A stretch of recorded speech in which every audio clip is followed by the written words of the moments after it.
This December 7th marked the 74th anniversary of the attack on Pearl Harbor. Kevin Jackman sat down with two World War II veterans to hear their stories. World War II, the deadliest conflict in human history. What should you learn? It's a nasty business. It's a nasty business. For these two incredible men, that nasty business was an experience forged into their minds on the battlefront against Japan.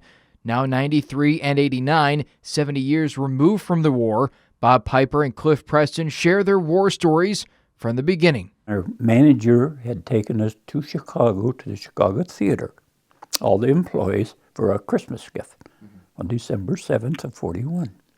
When we came out, there was a guy hawking papers. Pearl Harbor had been bombed. You either drafted or you picked a service. So I decided Air Force.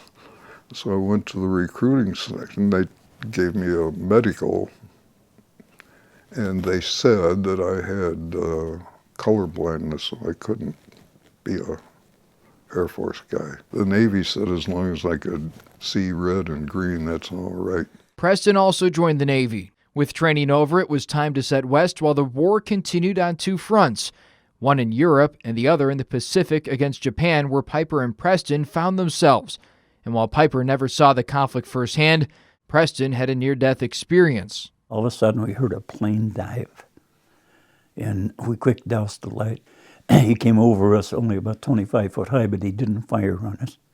And we hadn't heard the siren go off for the fogging. We looked out and all the ships were fogged in.